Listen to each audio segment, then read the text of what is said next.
ಕನ್ನಡ ವ್ಯಾಕರಣ ಪರಂಪರೆಯಲ್ಲಿ ನಮಗೆ ಲಭ್ಯವಿರುವ ಪ್ರಾಚೀನ ಕನ್ನಡ ವ್ಯಾಕರಣ ಪರಂಪರೆಯ ಪ್ರಪ್ರಥಮ ಕೃತಿ ಶ್ರೀ ವಿಜಯನ ಕವಿರಾಜ ಮಾರ್ಗ. ಆ ಕೃತಿಯಲ್ಲಿ ಪ್ರಸ್ತಾಪವಾಗಿರುವಂಥ ವ್ಯಾಕರಣ ವಿಚಾರಗಳನ್ನು ಕುರಿತಂತೆ ನಾನು ಈ ದಿನ ತಮ್ಮೊಂದಿಗೆ ಪ್ರಸ್ತಾಪ ಮಾಡಲಿದ್ದೇನೆ. ಶ್ರೀ ವಿಜಯ ಕನ್ನಡದ ವ್ಯಾಕರಣ ಪರಂಪರೆಯ ಪ್ರಪ್ರಥಮ ಪ್ರತಿನಿಧಿ. ಕ್ರಿಸ್ತಶಕ 814ರಿಂದ 877 ಕಾಲಘಟ್ಟದಲ್ಲಿ ಇದ್ದಂಥ ಕವಿ ಮತ್ತು ಲಾಕ್ಷಣಿಕ, ಅಂದರೆ ಶಾಸ್ತ್ರ ಕವಿ ಮತ್ತು ಕಾವ್ಯ ಕವಿ ಎರಡೂ ಆಗಿರ್ತಕ್ಕಂಥವನು ಶ್ರೀ ವಿಜಯ. ನಮಗೆ ಲಭ್ಯವಾಗಿರೋದು ಕವಿರಾಜ ಮಾರ್ಗ ಮಾತ್ರ. ಇನ್ನೆರಡು ಕೃತಿಗಳು ರಘುವಂಶ ಪುರಾಣ, ಇದು ಲೌಕಿಕ ಕಾವ್ಯ, ಲೌಕಿಕ ಕೃತಿ. ಚಂದ್ರಪ್ರಭ ಪುರಾಣ ಆಗಮಿಕ ಕೃತಿ ಅನ್ನುವಂಥ ಅಭಿಪ್ರಾಯಗಳನ್ನು ನಮ್ಮ ಸಂಶೋಧಕರು ವ್ಯಕ್ತಪಡಿಸಿದ್ದಾರೆ. ಆದರೆ ಪ್ರತಿಗಳು ಲಭ್ಯ ಇಲ್ಲದೇ ಇರುವುದರಿಂದ ನಾವು ಅವುಗಳ ಬಗ್ಗೆ ಏನನ್ನೂ ಹೇಳುವಂತೆ ಇಲ್ಲ. ಅಂತೂ ರಾಷ್ಟ್ರಕೂಟ ದೊರೆ ನೃಪತುಂಗನ ಆಸ್ಥಾನದಲ್ಲಿ ಇದ್ದಂತಹ ಕವಿ ಶ್ರೀ ವಿಜಯ ರಾಜನಿಗೆ ಅತ್ಯಂತ ಆಪ್ತನಾಗಿದ್ದ ಅನ್ನುವಂಥ ಒಂದು ವಿಚಾರ ನಮಗೆ ಆತನ ಈ ಕೃತಿಯ ಮೂಲಕ ನಮಗೆ ವಿದಿತ ಆಗ್ತಾ ಹೋಗುತ್ತೆ. ಆತ ಇಲ್ಲಿ ಹೇಳುವಂಥ ಇದು ಪರಮಶ್ರೀ ನೃಪತುಂಗ ದೇವ ಅನುಮತಮಪ್ಪ ಕವಿರಾಜ ಮಾರ್ಗದೋಳ್ ಅನ್ನುವಂಥ ಸಾಲು ಪ್ರಾಯಶಃ ರಾಜನಿಷ್ಠೆ ಜೊತೆಗೆ ಆತನ ಅನುಮತಿಯ ಮೇರೆಗೆ ನಾನು ಈ ಕೃತಿಯನ್ನು ಪ್ರಸ್ತಾಪಿಸ್ತಾ ಇದ್ದೇನೆ, ಅಥವಾ ಕೃತಿಯನ್ನು ರಚನೆ ಮಾಡ್ತಾ ಇದ್ದೇನೆ ಅನ್ನುವಂಥ ವಿಚಾರಗಳನ್ನು ಅಲ್ಲಿ ಶ್ರೀ ವಿಜಯ ಹೇಳ್ತಾ ಬರ್ತಾರೆ. ಇನ್ನು ಶ್ರೀ ವಿಜಯನ ಬಗ್ಗೆ ಆತನ ವ್ಯಕ್ತಿಗತವಾದಂಥ ವಿವರಗಳನ್ನು ನಾವು ಎಲ್ಲೂ ಕಾಣೋದಕ್ಕೆ ಸಾಧ್ಯ ಆಗಿಲ್ಲ. ಹಾಗಾಗಿ ಒಂದಷ್ಟು ಏನು ಆ ಕೃತಿ ಆತ ಹೇಳಿಕೊಂಡಿದ್ದೇನೆ ಅದನ್ನು ಮಾತ್ರ ನಾವು ಇಲ್ಲಿ ಪ್ರಸ್ತಾಪಿಸಿದ್ದೇನೆ ಅಷ್ಟೇ.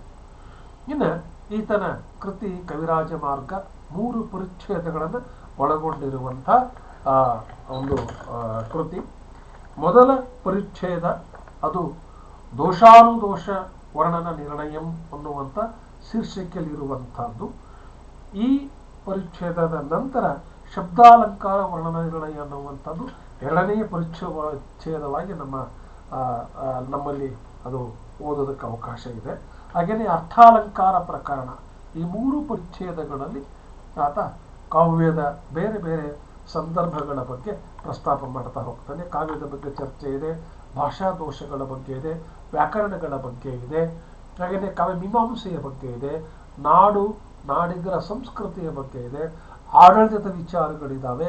ಹಾಗಾಗಿ ಇಡೀ ಕವಿರಾಜ ಮಾರ್ಗ ಕನ್ನಡದ ದೃಷ್ಟಿಯಿಂದ ಮಾತ್ರವಲ್ಲ, ಜಗತ್ತಿನ ಚಾರಿತ್ರಿಕ ಮತ್ತು ಸಾಂಸ್ಕೃತಿಕ ಹಾಗೂ ಸಾಹಿತ್ಯಿಕ ಮತ್ತು ಲಾಕ್ಷಣಿಕ ವಿಚಾರಗಳ ದೃಷ್ಟಿಯಿಂದ ಕೂಡ ಅತ್ಯಂತ ಅಭೂತಪೂರ್ವವಾಗಿರತಕ್ಕಂಥ ಕೃತಿ ಅನ್ನುವಂಥ ಮಾತನ್ನು ಅನೇಕ ಜನ ಸಂಶೋಧಕರು, ಹಿರಿಯ ವಿದ್ವಾಂಸರು ಅಭಿಪ್ರಾಯಪಟ್ಟಿರೋದು ಕೂಡ ನಮ್ಮ ಗಮನದಲ್ಲಿ ಇರಬೇಕು.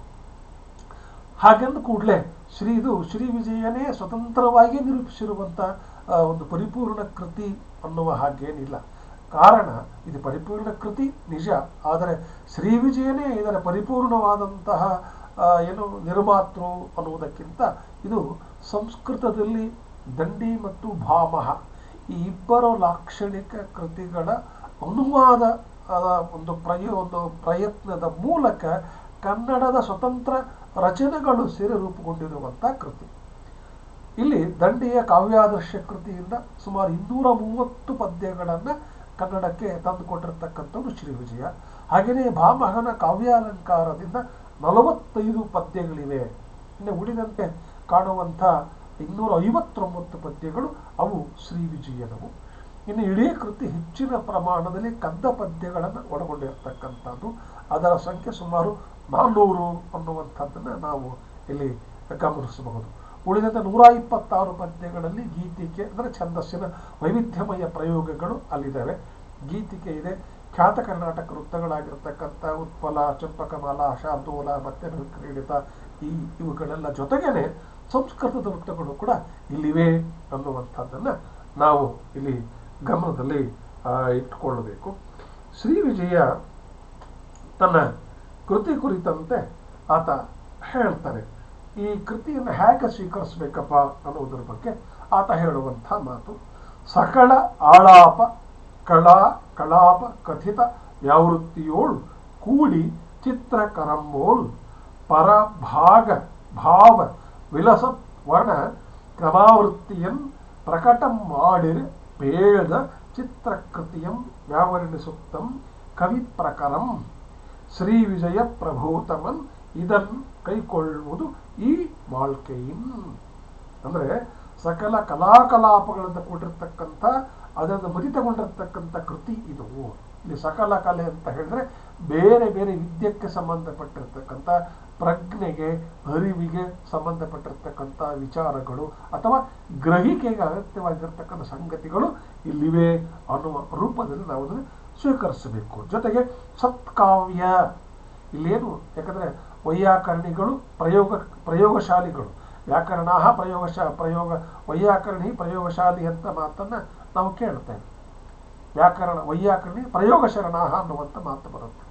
ಆ ಪ್ರಯೋಗ ಶರಣನಾಗಿರುವಂಥ ಈ ಶ್ರೀ ವಿಜಯ ತನ್ನ ಪೂರ್ವದ ಕವಿಗಳ ಕಾವ್ಯಗಳಿಂದ ಆಯ್ದಿರುವಂಥ ಪದ್ಯಗಳನ್ನ ಇಲ್ಲಿ ಉದಾಹರಣೆಯಾಗಿ ಕೊಟ್ಟಿದ್ದಾನೆ. ಅದನ್ನ ಹೇಳ್ತಾನೆ, ಸತ್ಕಾವ್ಯ ಭಾವ ವರ್ಣಗಳಿಂದ ಕೂಡಿದ ಚಿತ್ರಕಾರನ ಕೃತಿ ಇದು ಅಂತ ಹೇಳ್ತಾನೆ. ಚಿತ್ರಕಾರ ಅಂದ್ರೆ ಒಬ್ಬ ಕಲಾವಿದ ಹೇಗೆ ಬೇರೆ ಬೇರೆ ಬಣ್ಣಗಳಿಂದ ಬೇರೆ ಬೇರೆ ವಿನ್ಯಾಸಗಳ ಮೂಲಕ ತನ್ನ ಚಿತ್ರವನ್ನು ಆತ ಅಲಂಕರಿಸಿರ್ತಾನೋ ಹಾಗೆ ಈತ ಅಲಂಕರಿಸಿದ್ದೀನಿ ಅನ್ನುವಂಥ ಮಾತನ್ನ ಅಲ್ಲಿ ಶ್ರೀ ವಿಜಯ ಹೇಳಿಕೊಳ್ತಾರೆ. ಈ ನಿಟ್ಟಿನಲ್ಲಿ ನಾವು ಕೃತಿಯನ್ನ ಗ್ರಹಿಸಬೇಕಾಗಿರ್ತಕ್ಕಂಥದ್ದು.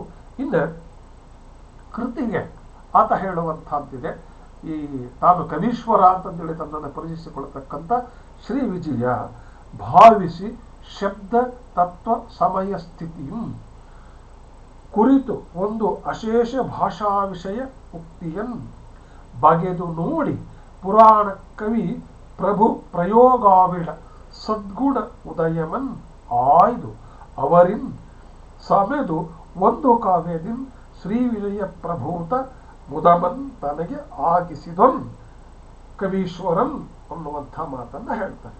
ಅಂದ್ರೆ ಶಬ್ದಶಾಸ್ತ್ರ ಸ್ಥಿತಿಯನ್ನ ಮೊದಲು ಪರಿಭಾವಿಸಿಕೊಳ್ಬೇಕು, ತಿಳಿದುಕೊಳ್ಬೇಕು. ಶಬ್ದಶಾಸ್ತ್ರ ಜ್ಞಾನ ಕವಿಗೆ ಬೇಕು. ಶಬ್ದಶಾಸ್ತ್ರವೇ ಒಂದರ್ಥದಲ್ಲಿ ವ್ಯಾಕರಣ.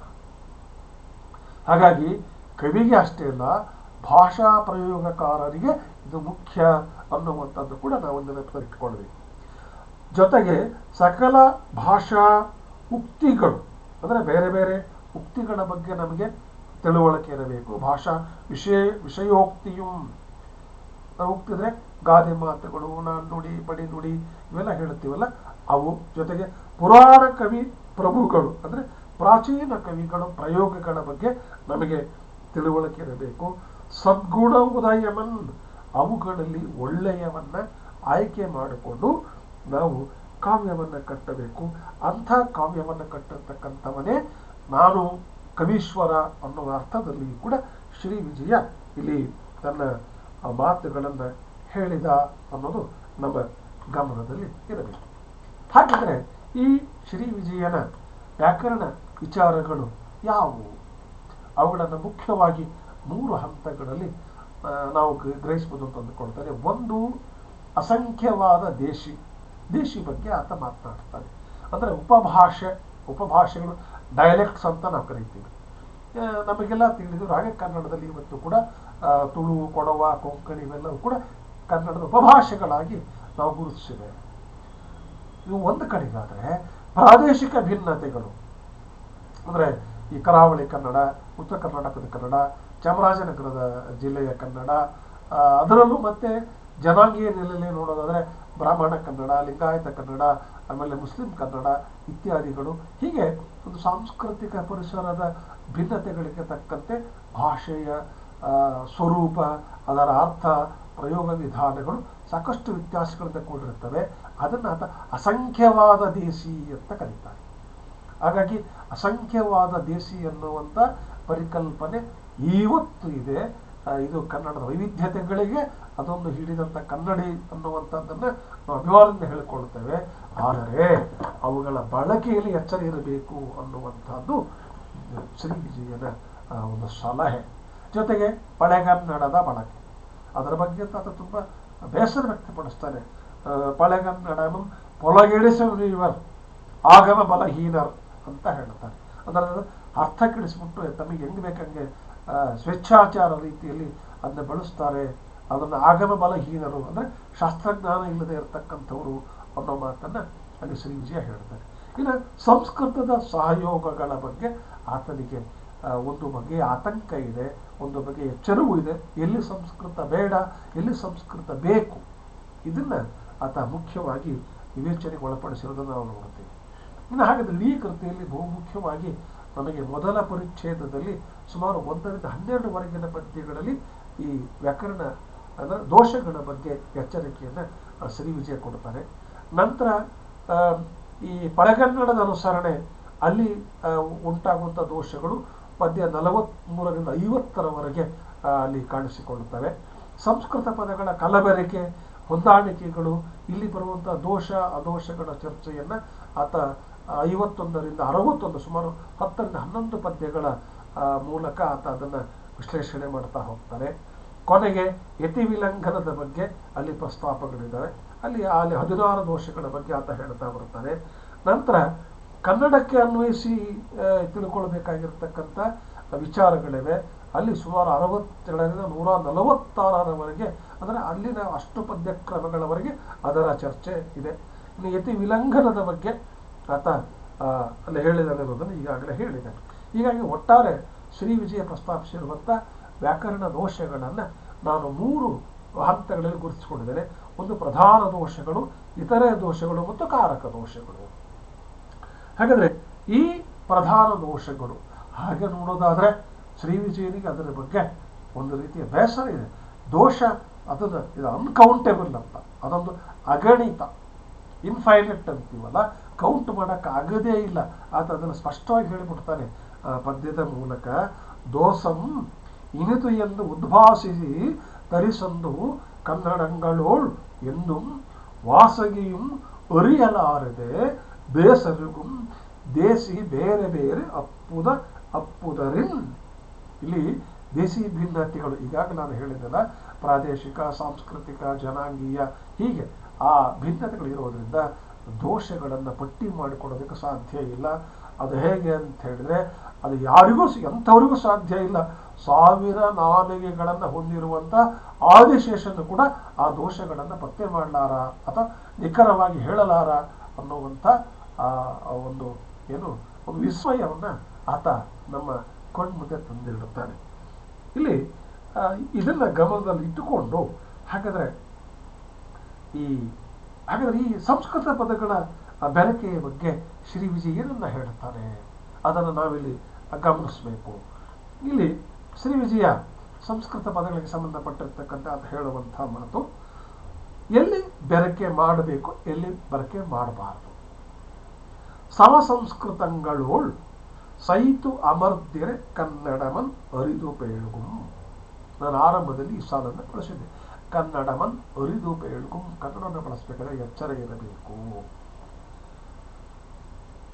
ಅಂದರೆ ಅರಿದು ಪೇಳ್ಗುಂ ಎಂಬುದು ಇದು ಆಗಮ ಕೋವಿದ ನಿಗದಿತ ಮಾರ್ಗಂ ಇದನ್ ಬೆರಸಲ್ಕಂ ಆಗದು ಈ ಸಕ್ಕದದೋಳ್. ಸಕ್ಕದಂದ್ರೆ ಸಂಸ್ಕೃತ, ತತ್ಸಮತದ್ಭವ ಪದಗಳು ಹೇಳ್ತಾರೆ. ಸಮಸಂಸ್ಕೃತಗಳ ಜೊತೆಗೆ, ಸಮಸಂಸ್ಕೃತ ಪದಗಳ ಜೊತೆಗೆ ಅನ್ವಯ ಅಂದ್ರೆ ಹೊಂದಾಣಿಕೊಳ್ಳುವಂತಿದ್ದರೆ ಮಾತ್ರ ಕನ್ನಡವನ್ನ ಅದು ಸರಿಯಾಗಿ ಅರ್ಥ ಮಾಡಿಕೊಂಡು ಹೇಳಬೇಕು. ಇದನ್ನ ಹೀಗೆ ಹೇಳಬೇಕು ಅನ್ನುವಂಥ ಕ್ರಮವನ್ನ ಶಾಸ್ತ್ರಕಾರರು ಅಂದ್ರೆ ವೈಯಾಕರಣಿಗಳು ನಿರ್ಧಾರ ಮಾಡಿದ್ದಾರೆ. ಹಾಗಾಗಿ ನಮಗೆ ಅದರ ಬಗ್ಗೆ ತಿಳುವಳಿಕೆ ಇರಬೇಕು. ಇದನ್ನ ಸಂಸ್ಕೃತದೊಂದಿಗೆ ಬೆರೆಸಬಾರದು ಅನ್ನುವಂಥ ಒಂದು ಮಾತನ್ನ ಶ್ರೀ ವಿಜಯ ಹೇಳ್ತಾರೆ. ಅದಕ್ಕಾತ ಉದಾಹರಣೆಯಾಗಿ ಪದ್ಯವನ್ನ ಕೊಡುತ್ತಾರೆ. ಅಹರಹ ಅಲ್ಲಿ ಬರುವಂಥ ಪದಗಳು ಉಚ್ಚೈ, ನೀಚೈ, ಮುಹುರ್ಮುಹು, ಇತಸ್ತತಂ, ಪುನಃ ಪುನಃ, ಅಂತರ್ ಬಹಿರ್, ಅತ್ ಇಹ, ಪ್ರಾದುರ್, ಅಹೋ, ಸಹಸ ಆದಿಗಳ್, ಅವ್ಯಯಂಗಳ್, ಅಸಹಾಯಂಗಳ್ ಅಂತ ಹೇಳ್ತಾರೆ. ಅಂದರೆ ಇಲ್ಲಿ ಆತ ಹೇಳಿರುವಂಥ ಅವ್ಯಯಗಳೇನಿದ್ದಾವಲ್ಲ ಅವು ಕನ್ನಡ ಪ್ರತ್ಯಯಗಳು, ಅಲ್ಲಿ ಅವುಗಳಿಗೆ ಕನ್ನಡ ಪ್ರತ್ಯಯಗಳು ಸೇರುವುದಿಲ್ಲ. ಹೀಗೆ ಸೇರದೇ ಇರುವಂಥ ಸಂದರ್ಭಗಳಲ್ಲಿ ಸಂಸ್ಕೃತದ ಪದಗಳನ್ನು ಬೆರೆಸಬಾರದು, ಅದು ಪ್ರಧಾನ ದೋಷವಾಗುತ್ತೆ ಅನ್ನುವಂಥದ್ದು ಆತನ ಮಾತು. ಆತದನ್ನೇ ಹೇಳಿಬಿಡ್ತಾರೆ, ಬೆರೆಸಿರೆ ಹಾಗೇನಾದರೂ ಸೇರಿಸಿಬಿಟ್ರೆ ಕನ್ನಡದೋಳ್ ಬಂಧುರಂ ಆಗದು ಕಾವ್ಯ ರಚನೆ, ಅದು ಕಾವ್ಯ ಸರಿ ಅನ್ನಿಸಲಾರದು ಅನ್ನುವಂಥದ್ದು ಶ್ರೀ ವಿಜಯನ ಸ್ಪಷ್ಟವಾದಂಥ ಒಂದು ನಿರ್ಧಾರ ಅಂತ ಹೇಳ್ತಾರೆ. ಪೀನಂ ಪುರುಷತರಂ ಅಕ್ಕುಂ ಒತ್ತುಂ ಕರಡೆಯ ಮದ್ದಳೆಯ ಜರ್ಜರ ಧ್ವನಿಯೋಳ್. ಒಂದು ವೇಳೆ ಏನಾದರೂ ಬೆರೆಸಿಬಿಟ್ರೆ, ಕರಡೆ ಮಜಲು ಅಂತ ಒಂದು ವಾದ್ಯ ಇದೆಯಲ್ಲ ನಮ್ಮಲ್ಲಿ, ಅದನ್ನ ನಾವು ಏನು ಅದು ಈ ಕರಡೆ ಮದ್ದಳೆ ಬಾರಿಸಿದಂಗೆ ಅದು ಒತ್ತಿ ಬಾರಿಸಿದ್ರೆ ಜೊತೆಗೆ ಮದ್ದಳೆ ಸೇರಿಸಿಬಿಟ್ರೆ ಎರಡು ಹೊಂದಾಣಿಕೆ ಆಗದೇ ಇರತಕ್ಕಂಥ ವಾದ್ಯಗಳು ಹಾಗೆ ಆಗುತ್ತೆ ಅನ್ನುವಂಥದ್ದು ಇಲ್ಲಿ ಶ್ರೀ ವಿಜಯನ ಒಂದು ಸೂಚನೆ. ಹಾಗಾದ್ರೆ ಎಂಥವು ಬಳಸಬೇಕು ಅದಕ್ಕಾತ ಹೇಳ್ತಾನೆ, ವಿದಿತ ಸಮಸಂಸ್ಕೃತ ಉದಿತ ಪದಂಗಳೋಳ್, ಅಂದ್ರೆ ಪ್ರಸಿದ್ಧವಾಗಿರುವಂಥ ಪ್ರಮುಖವಾಗಿರುವಂಥ ಸಮಸಂಸ್ಕೃತ ಪದಗಳಿಗೆ ಹೊಂದಿಕೊಳ್ಳಬಲ್ಲಂತಹ ಪುದಿದು ಬೆರೆಸಿ ಬರೆ ಕನ್ನಡದೋಳ್ ಮುದಮನ್ ಅವು ತರ್ಕುಂ ಅತಿಶಯ ಮೃದಂಗ ಸಂಗೀತಕಾದಿ ಮಧುರ ರಮಂಬೋಳ್. ಇದು ಶ್ರೀ ವಿಜಯನ ಒಂದು ನಯವಾದಂತಹ ತಿಳುವಳಿಕೆಯನ್ನು ಅಂತ ಕೊಡ್ತಾನೆ. ಅಂದರೆ ಕನ್ನಡ ಪದಗಳನ್ನು ನಾವು ಈ ರೀತಿಯ ಸಮಸಂಸ್ಕೃತ ಪದಗಳಿಗೆ ಹೊಂದಿಸಿ ಅದನ್ನು ಬಳಸಿದರೆ ಇಲ್ಲಿ ಬಹುಶಃ ಮಧುರವಾದ ಧ್ವನಿಯನ್ನು ಹೊಂದಿಸುವಂತಹ ಮೃದಂಗದ ಹಾಗೆ ಇಲ್ಲಿ ಪರಸ್ಪರ ಸೇರಿಕೊಳ್ಳುತ್ತವೆ ಅನ್ನುವಂಥದ್ದು ಈ ಏನು ಕವಿಯ ಅಥವಾ ಶ್ರೀ ವಿಜಯನ ಒಂದು ಸಲಹೆ. ಇನ್ನು ತಾತ ಅದನ್ನೇ ಇನ್ನೂ ಒಂದು ಕಡೆ ಇನ್ನು ಅದೇ ರೀತಿ ಮುಂದುವರೆದಾಗ ಹೇಳ್ತಾನೆ, ನೆಗಳ್ದು ಇರ್ದ ಕನ್ನಡಗಳೋಳ್ ಅಗಣಿತ ಗುಣ ವಿದಿತ ಸಂಸ್ಕೃತ ಉಕ್ತಿ ಕ್ರಮಮನ್ ಬಗೆದು ಒಂದು ಮಾಡಿ ಪೇಳ್ದೊಡೆ ಸೊಗಯಿಸುಗುಂ ಕಾವ್ಯ ಬಂಧಂ ಎಂದುಂ ಅನಿಂದ್ಯಂ. ಅಂದ್ರೆ ಎಂಥವು ಬೇಕಪ್ಪ, ಎಂತಲ್ಲಿ ಹೇಳಬೇಕಪ್ಪ ಅಂತ ಹೇಳಿದ್ರೆ ಸಂಸ್ಕೃತೋಕ್ತಿ ಮಾರ್ಗವನ್ನು ಯೋಚಿಸಿ ಪ್ರಮುಖವಾಗಿರೋ ಅಷ್ಟೇ ಪ್ರಸಿದ್ಧವಾಗಿರುವಂಥ ಕನ್ನಡ ಪದಗಳ ಜೊತೆಗೆ ಅದನ್ನು ಅನ್ವಯಿಸಿಕೊಂಡು ಹೇಳಬೇಕು. ಹಾಗಿದ್ದಾಗ ಮಾತ್ರ ಕಾವ್ಯ ಸೊಗಸಾಗಿ ಮೂಡಿ ಬರ್ತದೆ. ಇಲ್ಲದೆ ಹೋದಲ್ಲಿ ಮತ್ತೊಂದು ಎಚ್ಚರವನ್ನು ಕೊಡ್ತಾನೆ. ಆತ ಹೇಳ್ತಾನೆ, ಇಲ್ಲದೆ ಹೋದಲ್ಲಿ ಮೊರಗುವ ಪಾಲ್ಗೆ ಹಳೆಯ ಪನಿಗಳ ಬೆರೆಸಿದವೋಲ್ ಅಂತ ಹೇಳ್ತಾನೆ. ಅಂದರೆ ಕುದಿಯುವ ಹಾಲಿಗೆ ಮಜ್ಜಿಗೆಯ ಹನಿಗಳನ್ನು ಹಾಕಿದಂತೆ ಅದು ಕೆಟ್ಟು ಹೋಗುತ್ತೆ ಅನ್ನುವಂಥ ಎಚ್ಚರವನ್ನು ಶ್ರೀ ವಿಜಯ ಇಲ್ಲಿ ಕೊಡ್ತಾ ಬರ್ತಾನೆ ಅನ್ನೋದು ನಮ್ಮ ಗಮನದಲ್ಲಿ ಇರಬೇಕು. ಹಾಗಾದರೆ ಇದು ಪ್ರಧಾನ ದೋಷಗಳಾದರೆ ನಂತರ ಇತರ ದೋಷಗಳು ಅಲ್ಲಿ ನಾನು ಇದನ್ನು ಪ್ರತ್ಯೇಕವಾಗಿ ಪ್ರಸ್ತಾಪ ಮಾಡಿದರೆ ಗಮನಿಸಬೇಕು. ಇತರ ದೋಷಗಳನ್ನು ಆತ ತುಂಬ ವ್ಯವಸ್ಥಿತವಾಗಿ ಅಲ್ಲಿ ಪರಿಚಯ ಮಾಡಿಕೊಡ್ತಾ ಬರ್ತಾರೆ. ಈ ಇತರ ದೋಷಗಳಲ್ಲಿ ಮೊದಲಿಗೆ ಆತ 4 ದೋಷಗಳನ್ನು ಗುರುತಿಸ್ತಾರೆ. ಶ್ರುತದುಷ್ಟಂ, ಅರ್ಥದುಷ್ಟಂ, ಶ್ರುತಿ ಕಷ್ಟಂ, ಕಲ್ಪನೋಕ್ತಿ ಕಷ್ಟಂ. ಏನು ಶ್ರುತದುಷ್ಟ ಅಂದರೆ ಕೇಳಲು ಅಹಿತವಾಗಿರ್ತಕ್ಕಂಥದ್ದು, ಕೇಳಲು ಹಿತವಲ್ಲದ ಶ್ರುತದುಷ್ಟ, ಅಶ್ರುತ. ಅದೇ ರೀತಿ ಅರ್ಥ ಅಹಿತವಾಗಿದ್ದರೆ ಅರ್ಥದುಷ್ಟ. ಕಲ್ಪನೆ, ಸಾಮಾನ್ಯವಾಗಿ ಕಾವ್ಯ ಹುಟ್ಟೋದೇ ಕಲ್ಪನೆಯಲ್ಲಿ. ಕವಿ ಕಲ್ಪನಾ ಚತುರ, ಭಂಗದ ಬೆನ್ನೇರಿ ಬಂತ ಕಲ್ಪನಾ ವಿಲಾಸ ಅನ್ನುವಂಥ ಮಾತನ್ನು ವರಕವಿ ಬೇಂದ್ರೆ ಹೇಳಿದ್ದನ್ನು ನಾವು ಕೇಳ್ತೇವೆ. ಆದರೆ ಆ ಕಲ್ಪನೆಯು ಕೂಡ ಅದು ಅಹಿತವಾಗಿದ್ದರೆ, ಸೂಕ್ತ ಅಲ್ಲದೆ ಇದ್ದರೆ ಅದು ದೋಷವೇ. ಇನ್ನು ಶ್ರುತಿ ಕಷ್ಟ, ಕೇಳೋದಕ್ಕೆ ಹಿಂಪಿಲ್ಲದೆ ಇದ್ದರೆ ಅದು ಕೂಡ ಕಷ್ಟವೇ ಅನ್ನುವಂಥ ಮಾತನ್ನು ಆತ ಹೇಳ್ತಾನೆ. ಹಾಗಾದರೆ ಶ್ರುತದುಷ್ಟಂ ಅನ್ನೋದಕ್ಕೆ ಅಂತ ಉದಾಹರಣೆ ಕೊಡ್ತಾನೆ. ನಿಲ್ತೋಳಂ ಬರ್ಪುದು ಸೈತು ಅಲ್ತು ಊರುಂ ದೂರಂ ಎಡೆಯ ತುಡುಗರ್ ಪೂರಂ ಕಲ್ತು ಉಲ್ಲಿಂದೆ. ನೋಡಿ, ಇಲ್ಲಿ ಕಲ್ತು ಉಲ್ಲಿಂದೆ ಆ ಶಬ್ದಗಳನ್ನು ಕೂಡಿಸಬಾರದು. ಅದು ಉಲ್ಲಿಂದೆ ಅನ್ನೋ ಪ್ರಯೋಗನೇ ಒಂದು ರೀತಿಯಲ್ಲಿ ಅದು ಎಲ್ಲೋ ಒಂದು ಕಡೆ ಅಶ್ಲೀಲಾರ್ಥವನ್ನು ಕೊಡುತ್ತೆ, ಕೇಳೋದಕ್ಕೆ ಸರಿ ಅನಿಸೋದಿಲ್ಲ. ಅಂಥವು ಕಾವ್ಯಗಳಲ್ಲಿ ಬರಬಾರದು. ಅದೇ ರೀತಿ ಓಡುವಂ ಇಂಬು ಅಂತುಂ ಉಣ್ಣಿನ್, ಈ ಉಣ್ಣಿನ್ ಅನ್ನೋದು ಕೂಡ ಹಾಗೇನೆ ತಂದ ಕೂಳನ್ ಊ ಸಂಗಮದೋಳ್, ಇದು ಪ್ರಯೋಗ ವರ್ಜ್ಯ ಅನ್ನುವಂಥದ್ದು ಶ್ರೀ ವಿಜಯನ ಸ್ಪಷ್ಟವಾದಂಥ ಒಂದು ಎಚ್ಚರಿಕೆ. ಇನ್ನು ಅದೇ ರೀತಿ ಅರ್ಥದುಷ್ಟಂ ಇಲ್ಲಿ ಹೇಳ್ತಾರೆ, ನೆರೆದು ಊರ್ಧ್ವರೇತನೋಳ್ ಪುರು ಹಿರಣ್ಯ ರೇತ ಅತಿ ತೀವ್ರನೋಳ್ ಮುನಿವರನೋಳ್ ಪರಮ ಭಗಸಹಿತೆ ಮುದದಿ ಇರೆ ಪರಿಶ್ರಮಕ್ಕೆ ಎನ್ನ ನಿರ್ವಿಶೇಷನೋಳ್ ಆಗಳ್ ಅನ್ನುವಂಥ ಮಾತನ್ನ ಆತ ಪದ್ಯದ ಮೂಲಕ ಉದಾಹರಣೆ ಕೊಡ್ತಾನೆ. ಇಲ್ಲಿ ಬರುವಂಥ ಎರಡು ಪ್ರಯೋಗಗಳು, ಊರ್ಧ್ವರೇತನ್ ಅದು ಏನು ಅರ್ಥದುಷ್ಟ, ಅಹಿತಾರ್ಥವನ್ನು ಕೊಡುವಂಥದ್ದು. ಪರಮ ಭಗಸಹಿತ ಅಲ್ಲಿ ಇವು ಕೂಡ ಅಲ್ಲಿ ಅಶ್ಲೀಲ ಅರ್ಥವನ್ನು ಕೊಡ್ತಕ್ಕಂಥದ್ದು, ಅದು ಕಾವ್ಯಕ್ಕೆ ಅನಗತ್ಯ ಅನ್ನುವಂಥ ಮಾತು.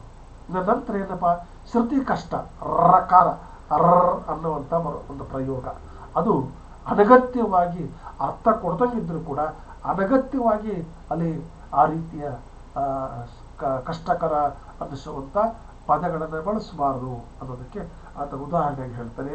ಪರದರ್ಗೆ ಆ ಪಾರ್ವರ್ಗೆ ಆ ಅರಸರ್ಗೆ ಆ ಕುಡಿಯರಪ್ಪ ನಾಲ್ವರ್ಗೆ ಇಲ್ಲಿ ಹೇಳ್ತಾರೆ. ಇಲ್ಲಿ ಅರ್ಗೆ ಪರದರ್ಗೆ ಗೆ ಗೆ ಗೆ ಈ ರೀತಿ 4 ಸಾರಿ ಆ ಪದ ಬರುತ್ತೆ.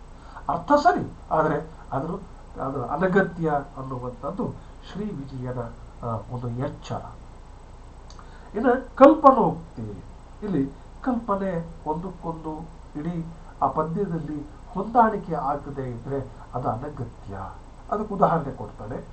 ಮಸಗಿ ಬೆಸೆದಿರ್ದು ವಿವರಮನ್ ಹಸಿ ಅದರಿ ಎಡೆಯೊತ್ತಿ ಪಕ್ಕೊ ಕೆಲನನ್ ಕೊರ್ಬುತ್ತ ವಸೆದು ಬಿದಿರ್ದು ಅರ್ದುಂ ಎಳ್ದಲ್ದು ಅಸಮಂಜಸನ್ ಇಕ್ಕಿ ಮಿಕ್ಕನ್ ಅರಿವಾಹಿನಿಯನ್. ಏನಂತಂದ್ರೆ ಮಸಗಿ ಅಂದ್ರೆ ಉದ್ರೇಕಗೊಂಡು, ಬೆಸೆದಿರ್ತು ಅಲ್ಲಿ ಗರುಗಿಸಿ, ವಿವರಮನ್ ಹಸಿಯದೆ ಅಲ್ಲಿ ಎಡೆಯೆತ್ತಿ ಪೊಕ್ಕು, ಇಲ್ಲಿ ಹಸಿ ಅಂದ್ರೆ ಖಡ್ಗ ಅಥವಾ ಕತ್ತಿ, ಆ ಕತ್ತಿಯನ್ನು ಕಡೆಗೊತ್ತಿ ಇಲ್ಲಿ ರಂಧ್ರದಲ್ಲಿ ಅಲ್ಲಿ ಇದ್ದುವಂತ ಒಂದು ರಂಧ್ರ ಅಥವಾ ಬಿಲ, ಅಲ್ಲಿ ಅದನ್ನು ಒತ್ತಿ ಕೆಲಬಲವನ್ನು ಕೊಬ್ಬುತ್ತಾ ಸಂತೋಷನ ಬಿಸಾಡಿ ಈ ರೀತಿ ಎದ್ದೆದ್ದು ಅಲ್ಲಿ ಅಸಮಂಜಸನು ಶತ್ರು ಸೈನ್ಯವನ್ನು ಆಕ್ರಮಿಸಿದ. ಏನಿದು? ಒಂದಕ್ಕೊಂದು ಏನು ಹೊಂದಾಣಿಕೆ ಇಲ್ಲದೆ ಇರುವಂತ ರೀತಿಯಲ್ಲಿ ನಾವಿಲ್ಲಿ ಕಾಣುತ್ತೇವೆ. ಹಾಗಾಗಿ ಅದನ್ನ ಆತ ಕಲ್ಪನೋಕ್ತಿ ಕಷ್ಟ ಅಂತಂದೇಳಿ ಕರೀತಾನೆ. ಇದು ಪ್ರಮುಖವಾಗಿ ಸಂಧಿಗಳಲ್ಲಿ ಕೂಡ ಅನ್ವಯವಾಗುವಂತ ಒಂದು ವಿಚಾರ. ಅಂದ್ರೆ ಸಂಧಿ ಕೂಡ ಶಿರ್ತ ಸಹ್ಯ ಶಿರ್ತ ಕಷ್ಟ ಅನ್ನುವ ರೀತಿ ನಾವು ಗ್ರಹಿಸ್ತೇವೆ. ಅಂದ್ರೆ ಕೇಳಿಸುವುದಕ್ಕೆ ಸಹ್ಯ ಅನ್ನಿಸುವಂತಹ ಪದಗಳು, ಹಾಗೆ ಸಹ್ಯ ಅನ್ನಿಸಲಾರದೆ ಇರತಕ್ಕಂಥ ಪ್ರಯೋಗಗಳಿದ್ದಾವಲ್ಲ, ವಿಸಂಧ್ಯದ ಸಂಧಿ ಆಗದೇ ಇರುವಂತಹ ಪ್ರಸಂಗಗಳು, ಇವುಗಳನ್ನು ಕೂಡ ನಾವು ಇಲ್ಲಿ ಇದೇ ಸಂದರ್ಭದಲ್ಲಿ ನೆನಪಿಸಿಕೊಳ್ಳಬಹುದು. ಇನ್ನು ಶ್ರೀ ವಿಜಯನ ಮತ್ತೊಂದು ಬಹುಮುಖ್ಯವಾಗಿರ್ತಕ್ಕಂಥ ಚರ್ಚೆ ಅಂತ ಹೇಳಿದ್ರೆ, ಆತ ಸುಮಾರು ಇತರ ದೋಷಗಳಲ್ಲಿ 16 ಬಗೆಯ ದೋಷಗಳನ್ನು ಆತ ಗುರುತಿಸ್ತಾನೆ. ಯತಿಭಂಗಂ ಅಂದ್ರೇನು? ಯತಿ ಅಂದ್ರೆ ಏನು? ಹಾಗಿದ್ರೆ ಕಾವ್ಯ ಓದುವ ಸಂದರ್ಭದಲ್ಲಿ ಓದುಗನಿಗೆ ದಣಿವಾಗದ ಹಾಗೆ, ಶ್ರಮ ವಿರಾಮಕ್ಕೆ, ಹಾಗೇನೆ ಅರ್ಥ ಕೆಡದಂತೆ ಇಲ್ಲಿ ನಿಲ್ಲಿಸಬೇಕು ಅನ್ನುವಂಥ ತಿಳುವಳಿಕೆಗೆ ಪೂರಕವಾಗಿ ಅನುಸರಿಸುವಂಥ ಒಂದು ನಿಯಮ ಯತಿ ವಿರಾಮ ಅನ್ನೋ ಮಾತು ಹೇಳ್ತಾರೆ. ಹೌದಾ? ಸೊ ಅಲ್ಲಿ ಅಂದ್ರೆ ಎಲ್ಲಿ ನಿಲ್ಲಿಸಬೇಕು ಕಾವ್ಯದ ಓದನ್ನ ಅನ್ನುವಂಥದ್ದು ಸಂಸ್ಕೃತದಲ್ಲಿ ಕಡ್ಡಾಯ. ಕಾರಣ ಇಷ್ಟೇ, ಸಂಸ್ಕೃತದಲ್ಲಿ ಬರುವಂಥ ಪದಗಳಿದವರು ಸುದೀರ್ಘವಾಗಿರ್ತಾರೆ, ಅಲ್ಲಿ ದೀರ್ಘವಾಗಿರ್ತಕ್ಕಂಥ ಸಮಾಸೋಕ್ತಿಗಳಿರ್ತವೆ. ಹಾಗಾಗಿ ಅಲ್ಲಿ ಯತಿ ಬೇಕು. ಇಲ್ಲದೆ ಇದ್ರೆ ಯತಿಭಂಗ ಆದರೆ ಅದು ಕಾವ್ಯ ದೋಷ ಅನ್ನೋದು ಶ್ರೀ ವಿಜಯನ ಎಚ್ಚರ. ಆದರೆ ಕನ್ನಡಕ್ಕೆ ಯತಿ ಅಗತ್ಯ ಇಲ್ಲ ಅನ್ನೋ ಮಾತ್ರ ಅವನೇ ಹೇಳಿಕೊಡ್ತಾನೆ. ಅಲ್ಲಿ ಯತಿ ವಿಲಂಘನ ಅಂತೇಳಿ ಹೇಳ್ತಾರೆ. ಯತಿ ವಿಲಂಘನದಿಂ, ಕನ್ನಡಕ್ಕೆ ಯತಿ ಬೇಕಾಗಿಲ್ಲ. ಕಾರಣ ಏನಪ್ಪ ಅಂದ್ರೆ ಕನ್ನಡದಲ್ಲಿ ಅದು ಸರಳತೆ, ಶ್ರುತಿ ಸಭಾಗತೆ, ಹ್ರಸ್ವತೆ ಇತ್ಯಾದಿ ಗುಣಗಳ ಜೊತೆಗೇನೆ ಪ್ರಾಸ ಪ್ರಯೋಗ ಇದೆಯಲ್ಲ, ಆದಿ ಅಂತ್ಯ ಅನುಪ್ರಾಸಗಳಿದೆಯಲ್ಲ, ಇವೇ ಯತಿಯ ಕೆಲಸವನ್ನ ಮಾಡುವುದರಿಂದ ಕನ್ನಡಕ್ಕೆ ಯತಿ ಅನಗತ್ಯ ಅನ್ನೋ ಮಾತನ್ನ ಹೇಳ್ತಾರೆ.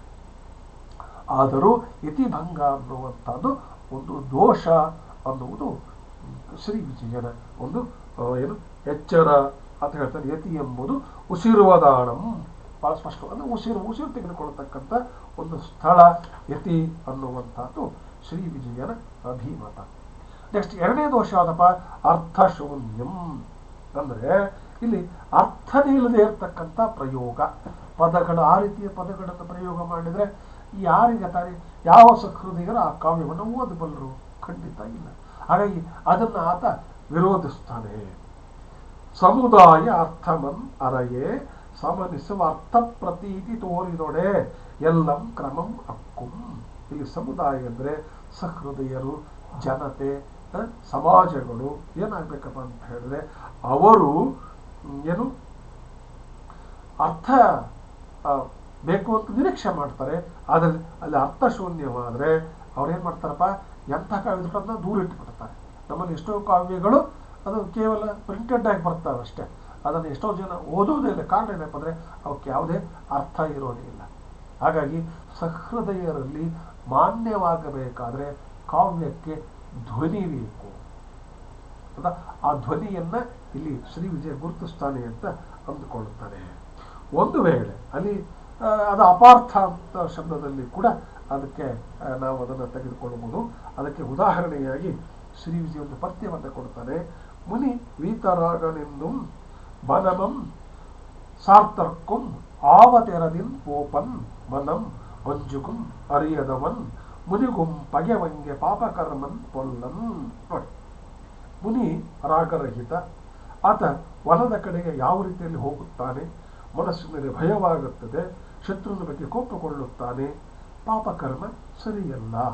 ವಾಕ್ಯಗಳಿಗೆ ಅರ್ಥ ಇದೆ, ಆದರೆ ಪದ್ಯವನ್ನು ಇಳಿಯಾಗಿ ಏನು ಹೊಡೆದ್ರೆ ಅದು ಏನನ್ನೂ ಹೇಳದೆ ಹೊರಟು ಹೋಗುತ್ತೆ. ಪದಕ್ಕೆ ಪದ ಜೋಡಿಸುವುದು ಪದ್ಯ ಅಲ್ಲ. ಮಕ್ಕಳಿಗೆ ಏನಾಗಬೇಕು, ಕಾವ್ಯ ಅಂದರೆ ಬುದ್ಧಿ ಭಾವಗಳ ವಿದ್ಯುದಾಲಿಂಗನ ಅನ್ನುವಂಥ ಮಾತನ್ನು ನಮ್ಮ ಕಾವ್ಯ ಮೀಮಾಂಸೆಯಲ್ಲಿ ಪ್ರಸ್ತಾಪ ಮಾಡುತ್ತಾರೆ. ಆ ನಿಟ್ಟಿನಲ್ಲಿ ಕಾವ್ಯ ಅರ್ಥಶೂನ್ಯವಾಗಬಾರದು ಅನ್ನುವಂಥದ್ದು ಶ್ರೀ ವಿಜಯನ ಇಲ್ಲಿ ಏನು ಎಚ್ಚರ. ಅದನ್ನು ನಾವು ಇಲ್ಲಿ ನೆನಪಿಟ್ಟುಕೊಳ್ಳಬೇಕು. ನಂತರ ಬರೋದೇನಪ್ಪ ಅಂದರೆ ವಿರುದ್ಧಾರ್ಥ ಮುಕ್ತ ಅಂತ ಹೇಳ್ತಾರೆ. ಹಾಗಾದರೆ ಏನಿದು ವಿರುದ್ಧಾರ್ಥ? ಸಾಮಾನ್ಯವಾಗಿ ವ್ಯಾಕರಣದಲ್ಲಿ ನಾವು ಇಂಗ್ಲಿಷಿನ ಮಾದರಿಯನ್ನು ಅಪೋಸಿಟ್ ವರ್ಡ್ಸಿಗೆ ಅನುಗುಣವಾಗಿ ವಿರುದ್ಧಾರ್ಥಕ ಪದಗಳು ಅಂತ ಬಳಸ್ತೇವೆ. ವಾಸ್ತವದಲ್ಲಿ ವ್ಯಾಕರಣದಲ್ಲಿ ವಿರುದ್ಧಾರ್ಥ ಅಂತ ಇರೋದಿಲ್ಲ. ಕಾರಣ ಅದನ್ನು ಭಿನ್ನ ಅರ್ಥ ಅಂತ ಗ್ರಹಿಸಬೇಕು. ಭಿನ್ನ ಭಾವ, ಭಿನ್ನ ಬಣ್ಣ, ಭಿನ್ನ ಆಕಾರ, ಭಿನ್ನ ಲಿಂಗ, ಭಿನ್ನ ಸ್ವರೂಪ. ಉದಾಹರಣೆಗೆ ಕಪ್ಪು ಬಿಳುಪು ಭಿನ್ನ ಬಣ್ಣಗಳು, ಎತ್ತರ ಮತ್ತು ಗಿಡ್ಡ ಭಿನ್ನ ಆಕೃತಿಗಳು, ಗಂಡು ಹೆಣ್ಣು ಭಿನ್ನ ಲಿಂಗಗಳು. ಹಾಗೆ ತೆಗೆದುಕೊಳ್ಳಬೇಕು ಹೊರತಾಗಿ ಪರಸ್ಪರ ವಿರುದ್ಧಗಳು ಅಂತೇನಿಲ್ಲ. ಈ ನಿಟ್ಟಿನಲ್ಲಿ ಶ್ರೀ ವಿಜಯ ಹೇಳುವಂಥ ಈ ಏನು ವಿರುದ್ಧ ಪದಗಳ ಒಂದು ಪ್ರಯೋಗ ಇದೆಯಲ್ಲ, ಅದು ಅದು ಹೊಂದಾಣಿಕೆ ಆಗೋದಿಲ್ಲ ಕಾವ್ಯಕ್ಕೆ ಅನ್ನುವಂಥ ಮಾತನ್ನು ಆತ ಹೇಳ್ತಾನೆ. ಇಲ್ಲಿ ಆತ ಉದಾಹರಣೆ ಕೊಡ್ತಾನೆ. ಪರಗೀತಾರ್ಥಂ ಪೂರ್ವ ಅಪರದೋಳ್ ಬಗೆವಾಗಳ್ ಎಂದು ಒಂದರೋಳ್ ಒಂದಿನ್ ದೊರೆಕೊಂಡು ಒಂದದೊಡೆ ಅದು ದುಷ್ಕರಮೇ ವಿರುದ್ಧಾರ್ಥಂ ಎಂಬುದಾದಂ ದೋಷಂ. ಅಂದರೆ ಇಲ್ಲಿ ಎರಡು ವಾಕ್ಯಗಳು ಇರುತ್ತೆ ಒಂದು ಪದ್ಯದಲ್ಲಿ ಅಂತ ನಾವು ಭಾವಿಸೋಣ. ಮೊದಲ ವಾಕ್ಯ ಎರಡನೇ ವಾಕ್ಯಕ್ಕೆ ಪೂರಕವಾಗಿಲ್ಲದೆ ಇದ್ದರೆ, ಅಂದರೆ ಪರಸ್ಪರ ವಿರುದ್ಧವಾದಂಥ ಅರ್ಥಗಳನ್ನು ಒಳಗೊಂಡಿದ್ರೆ, ಭಿನ್ನ ಭಾವಗಳನ್ನು ಕೂಡಿದ್ರೆ, ಇಲ್ಲಿ ವಿರುದ್ಧಾರ್ಥ ಅಂದರೆ ಭಿನ್ನ ಭಾವ ಅಂತ ತೆಗೆದುಕೊಳ್ಳಬೇಕು. ಭಿನ್ನ ಭಾವಗಳಿಂದ ಕೂಡಿದ ಪಕ್ಷದಲ್ಲಿ ಅದು ದೋಷ ಅನ್ನುವಂಥ ಮಾತು. ಅದಕ್ಕೆ ಉದಾಹರಣೆಗೆ ಕೊಡ್ತಾರೆ. ನರೇಂದ್ರಪ ಬಲನಂ ಗೆಲ್ದು ಉರುಪರಾಕ್ರಮ ಕ್ರಮದ ಶೌರ್ಯವನ್ನು ಪ್ರಕಟಿಸು, ನೀನ್ ನರಮಹಿತ ನಿನಗೇನ್ ಅಹಿತರಂ ಒಳರೆ ಸತತ ಪರಹಿತ ಆಚಾರ ಪರ. ಉದಾಹರಣೆಯನ್ನು ಕೊಡ್ತಾರೆ. ಅಂದ್ರೇನು? ರಾಜನೇ, ಶತ್ರುರಾಜರ ಸೈನ್ಯವನ್ನು ಗೆದ್ದು ಪರಾಕ್ರಮದಿಂದ ನೀನು ಶೌರ್ಯನ ಪ್ರಕಟಿಸು ಅನ್ನೋದು ಮೊದಲ ಸಾಲಿನ ಅರ್ಥ. ಎರಡನೇ ಸಾಲಲ್ಲಿ ಏನಿದೆ? ಪರೋಪಕಾರಿಯೇ, ಪರಹಿತವನ್ನು ವಿಚಾರ ಮಾಡುವವನೇ, ನಿನಗೆ ಶತ್ರುಗಳಿದ್ದಾರೆಯೇ, ಒಂದು ಕಡೆ ಶತ್ರುಗಳನ್ನು ಜಯಿಸುವಂಥದ್ದು, ಇನ್ನೊಂದು ಕಡೆ ಶತ್ರು ಇಲ್ಲದೆ ಇರತಕ್ಕಂಥದ್ದು, ಎರಡು ಕೂಡ ಪರಸ್ಪರ ಭಿನ್ನ ಭಾವದ ಅರ್ಥಗಳನ್ನು ಒಳಗೊಂಡಿರ್ತಕ್ಕಂಥ ಪ್ರಯೋಗ. ಇದನ್ನೇ ಶ್ರೀ ವಿಜಯ ಅಲ್ಲಿ ದೋಷ ಅಂಥೇಳಿ ಆತ ಅದನ್ನು ನಿರಾಕರಿಸಬೇಕು ಅನ್ನುವಂಥ ತಿಳುವಳಿಕೆಯನ್ನು ಕೊಡ್ತಾನೆ. ಇನ್ನು ನಂತರದ ಪುನರುಕ್ತಾರ್ಥ ಅಂದರೆ ರಿಪೀಟೆಡ್ ಆಗುವಂಥದ್ದು, ಒಂದು ಪದದ ಅದೇ ಅರ್ಥ ಕೊಡ್ತಕ್ಕಂಥ ಪದಗಳನ್ನು ಮತ್ತೆ ಮತ್ತೆ ಬಳಸುವಂಥದ್ದು, ಅನಗತ್ಯವಾಗಿ ಬಳಸುವಂಥದ್ದನ್ನು ಅಲ್ಲಿ ಶ್ರೀ ವಿಜಯ ವಿರೋಧಿಸ್ತಾನೆ. ಉದಾಹರಣೆ ನೋಡಿಬಿಡೋಣ. ನಿನ್ನ ಪದಚರಣ ಯುಗದ್ವಯವಂ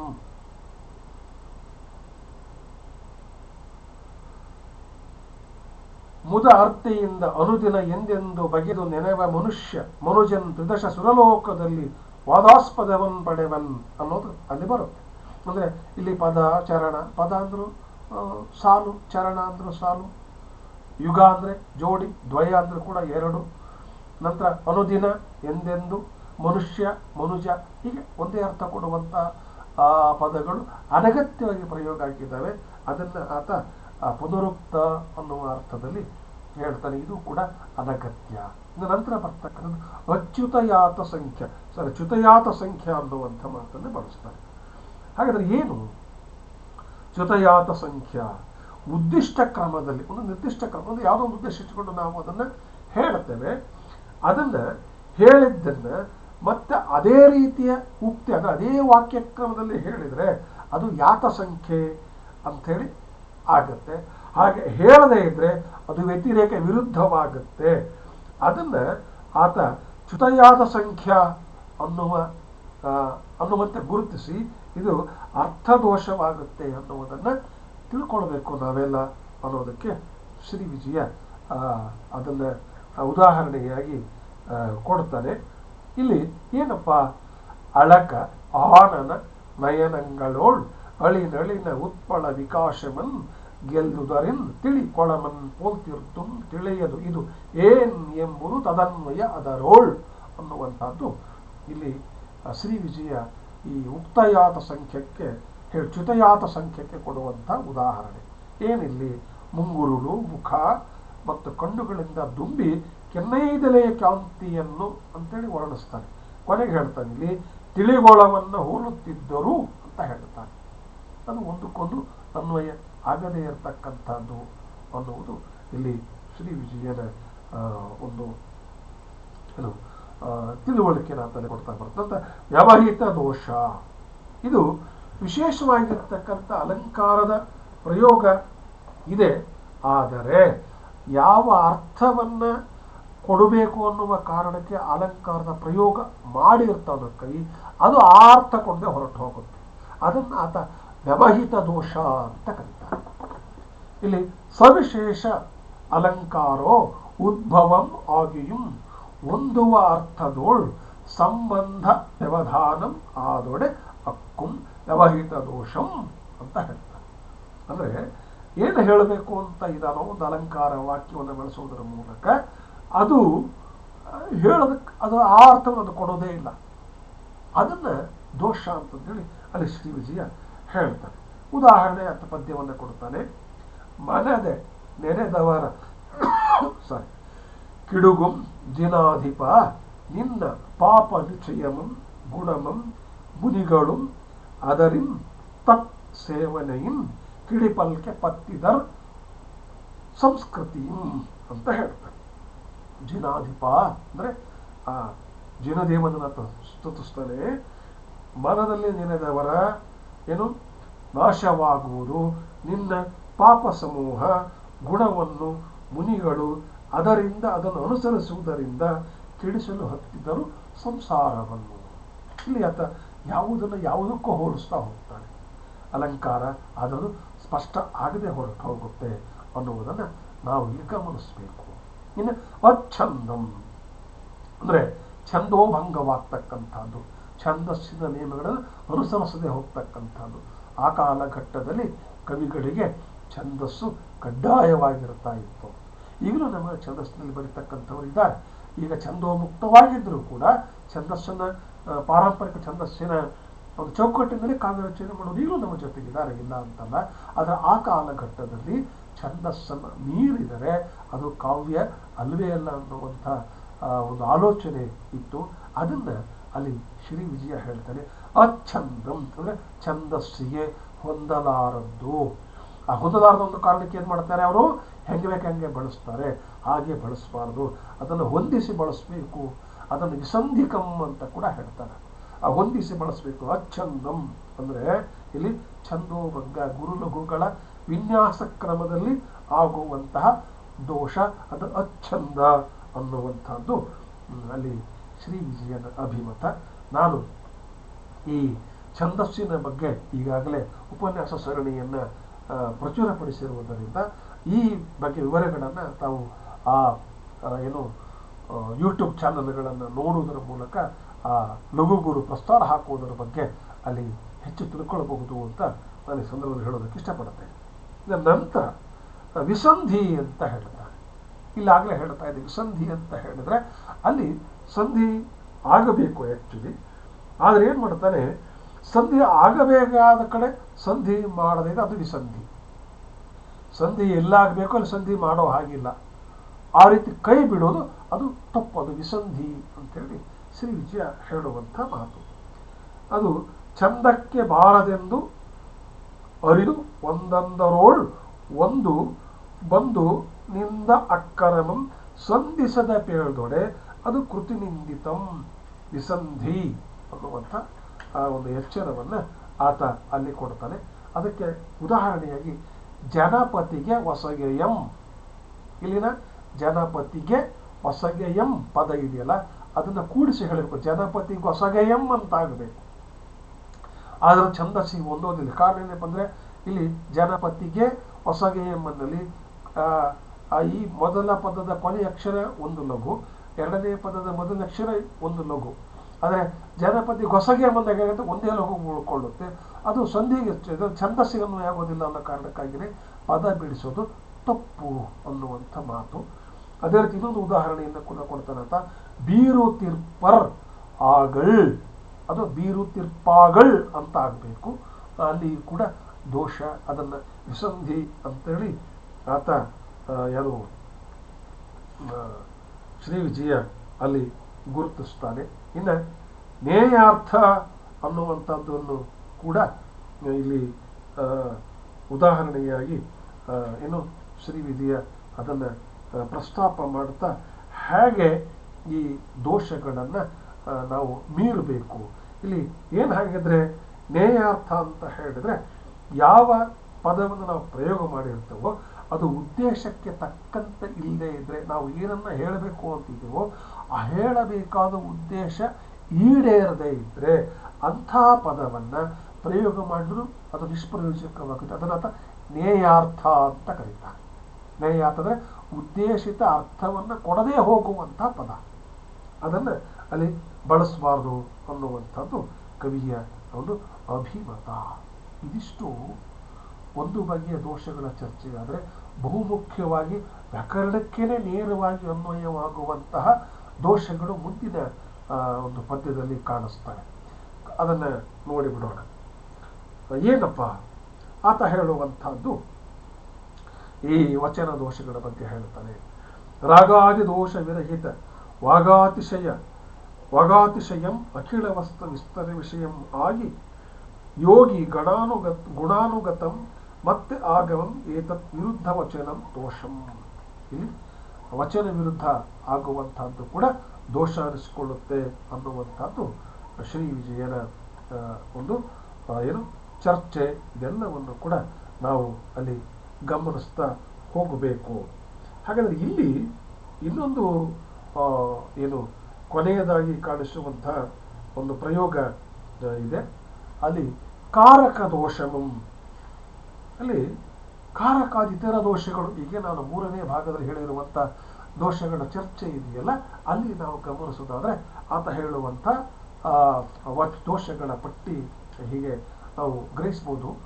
ಕಾರಕ ದೋಷನು ಅಂದರೆ ಮುಖ್ಯವಾಗಿ ವಿಭಕ್ತಿ ಪ್ರತ್ಯಯಗಳು, ಅಂದರೆ ನಾಮ ಪ್ರಕೃತಿಗಳಿಗೆ ಬರುವಂಥ ಪ್ರತ್ಯಯಗಳೇನಿದಾವಲ್ಲ, ಪ್ರಥಮ ದ್ವಿತೀಯ ತೃತೀಯ ಹೀಗೆ ವಿಭಕ್ತಿಗಳು ಏಳೇನಿಕ್ಕುಂ ಅನ್ನುವಂಥ ಮಾತನ್ನು ಕೇಶಿರಾಜ ಹೇಳ್ತಾರೆ. ಆ 7 ವಿಭಕ್ತಿಗಳು ಅಂದರೆ 7 ನಾಮಪ್ರಕೃತಿಗಳಿಗೆ ಬರುವಂಥ 7 ವಿಭಕ್ತಿ ಪ್ರತ್ಯಯಗಳ ಪರಸ್ಪರ ಸಂಬಂಧಗಳನ್ನು ಸೂಚಿಸುವಂಥವೇ ಕಾರಕಗಳು. ಅಲ್ಲಿ ಕಾರಕ ದೋಷಗಳು ಸಂಭವಿಸಬಾರದು ಅನ್ನುವಂಥದ್ದು ಶ್ರೀ ವಿಜಯನ ಒಂದು ಸಲಹೆ. ಆದರೆ ಇಲ್ಲಿ ಒಂದು ಬಹಳ ದೊಡ್ಡ ಸಮಸ್ಯೆ ಏನಪ್ಪ ಅಂತ ಹೇಳಿದ್ರೆ, ಶ್ರೀ ವಿಜಯ ಕಾರಕಂ 6 ಅಂತ ಬಿಡ್ತಾನೆ, ವಿಭಕ್ತಿಗಳು 7 ಅಂತ ಹೇಳ್ತಾನೆ, ಕಾರಕಂ 6 ಅಂತ ಹೇಳ್ತಾನೆ. ಹಾಗಿದ್ದ ಮೇಲೆ ಯಾವ ವಿಭಕ್ತಿಗಾತ ಕಾರಕವನ್ನು ಹೇಳೋದಿಲ್ಲ ಅಂದರೆ ಪ್ರಥಮ ವಿಭಕ್ತಿಗಾತ ಕಾರಕವನ್ನು ಹೇಳೋದೇ ಇಲ್ಲ. ಆತೇನ್ ಮಾಡಿಬಿಡ್ತಾನಪ್ಪ ಅಂತ ಹೇಳಿದ್ರೆ, ಅಲ್ಲಿ ಕಾರಕಂ 6 ಕರ್ಮ ಕರಣಾದಿಕಧಿಕಂ ಅಂತ ಹೇಳ್ಬಿಡ್ತಾನೆ. ಕರ್ಮ ಕರಣಾದಿ ಅಂತ ಹೇಳ್ಬಿಡ್ತಾನೆ. ಅಂದರೆ ಕರ್ತೃ ಅನ್ನೋದು ಇಲ್ಲವೇ ಇಲ್ಲ, ಅಲ್ಲಿ ಕರ್ತೃಕಾರಕ ಇಲ್ಲ. ಕರ್ಮ ಕರಣ ಅಂತ ತೆಗೆದುಬಿಡ್ತಾನೆ, ಸಂಪ್ರದಾನ ಅಪಾದಾನ ಮತ್ತೆ ಮುಂದಕ್ಕೆ ಬಂದ್ಬಿಡ್ತಾರೆ. ಹೀಗಾಗಿ ಅಲ್ಲಿ ಕರ್ತೃ ಕರ್ಮ ಕರಣ ಸಂಪ್ರದಾನ ಅಪಾದಾನ ಅಧಿಕರಣ ಇಲ್ಲಿ ಹೀಗೆ ಬರೆದರೆ ಕರ್ತೃವನ್ನು ಕೈಬಿಟ್ಬಿಟ್ಟಿರ್ತಕ್ಕಂಥದ್ದು ನಮಗೆ ಒಂದಷ್ಟು ಅಸ್ಪಷ್ಟ ಅನ್ನಿಸ್ತಾ ಇದೆ ಅನ್ನುವಂಥದ್ದು ಸಂಶೋಧಕರ ಮತ್ತು ವೈಯಾಕರಣಿಗಳ ಅಭಿಮತ. ಕಾರಣ ಕೇಶಿರಾಜ ಇದರ ಬಗ್ಗೆ ಗೊಂದಲ ಇಟ್ಕೊಂಡಿಲ್ಲ, ಆದರೆ ಶ್ರೀ ವಿಜಯ ಯಾಕೆ ಅದನ್ನು ಸ್ಪಷ್ಟಪಡಿಸಿಲ್ಲ ಅನ್ನೋದು ನಮಗೆ ಅಲ್ಲಿ ಒಂದಷ್ಟು ಗೊಂದಲವಾಗಿ ಕಾಣ್ತಾ ಇದೆ. ಇಲ್ಲಿ ಅದರ ಲಕ್ಷ್ಯ ಪದ್ಯದಲ್ಲಿ ಆತ ಪ್ರಥಮ ಮತ್ತು ಷಷ್ಠಿ ವಿಭಕ್ತಿ ಎರಡನ್ನು ಕೂಡ ಸೇರಿಸಿದ್ದಾನೆ ಲಕ್ಷ್ಯ ಪದ್ಯದಲ್ಲಿ. ಇಲ್ಲಿ ಮಾತ್ರ ಆತ ಹೇಳಿಲ್ಲ. ಇದು ಕಾರಕಯುಕ್ತ ವಿಭಕ್ತಿಯ ಅನುಕ್ರಮಂ ಅಂತ ಅಲ್ಲಿ ಲಕ್ಷ್ಯ ಪದ್ಯದಲ್ಲಿ ಹೇಳಿದ್ದಾನೆ, ಇಲ್ಲಿ ಆತ ಹೇಳಿಲ್ಲ ಅನ್ನೋದು ನೆನಪಿಟ್ಟುಕೊಳ್ಳಬೇಕು. ಇನ್ನು ಇಲ್ಲಿ ಭಾಷಾಶಾಸ್ತ್ರಜ್ಞರೇನಿದ್ದಾರೆ ಅವರು ಕೂಡ ಪ್ರಥಮ ವಿಭಕ್ತಿ ಪ್ರತ್ಯಯದಲ್ಲಿಯೇ ಈ ನಾಮಪ್ರಕೃತಿಯಲ್ಲಿ ಬರುವಂಥ ಪ್ರಥಮೆ ಅರ್ಥ ಪ್ರಯೋಗ ಆಗತ್ತೆ.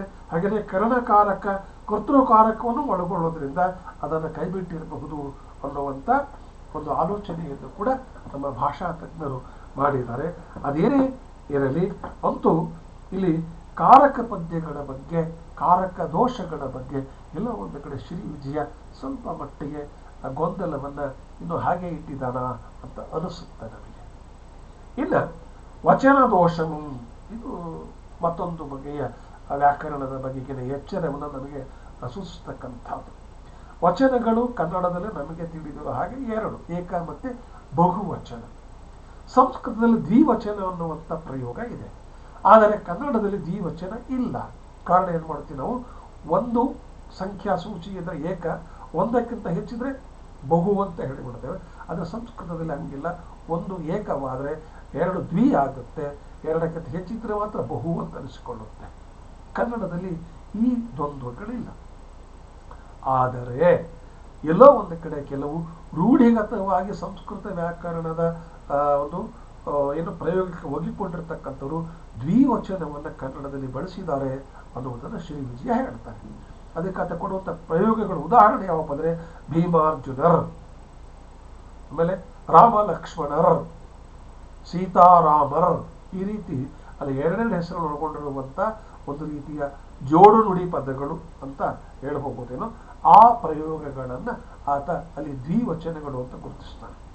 ಇನ್ನು ಕನ್ನಡದಲ್ಲಿ ಮತ್ತೊಂದು ವಿಶಿಷ್ಟತೆ ಏನಪ್ಪ ಅಂತ ಹೇಳಿದ್ರೆ, ಗೌರವ ಸೂಚಕ ಸಂದರ್ಭಗಳಲ್ಲಿ ಏಕವಚನದ ಪದಗಳೇ ಬಹುವಚನದ ಪ್ರಯೋಗಗಳಿಂದ ಅಲ್ಲಿ ಬಳಕೆಯಾಗ್ತವೆ.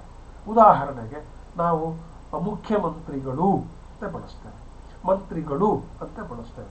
ಅಲ್ಲಿ ಮುಖ್ಯಮಂತ್ರಿಗಳು ಅಂತ ಹೇಳಿದಾಗ ರಾಜ್ಯಕ್ಕೆ ಒಬ್ಬ ಮುಖ್ಯಮಂತ್ರಿ ಇರ್ತಾರೆ, ಪ್ರಧಾನಮಂತ್ರಿಗಳು ಅಂತ ಹೇಳಿದಾಗ ಪ್ರಧಾನಮಂತ್ರಿ ಒಬ್ಬರೇ ಇರ್ತಾರೆ, ರಾಷ್ಟ್ರಪತಿಗಳು ಅಂತ ಹೇಳಿದಾಗ ರಾಷ್ಟ್ರಪತಿ ಒಬ್ಬರೇ ಇರ್ತಾರೆ.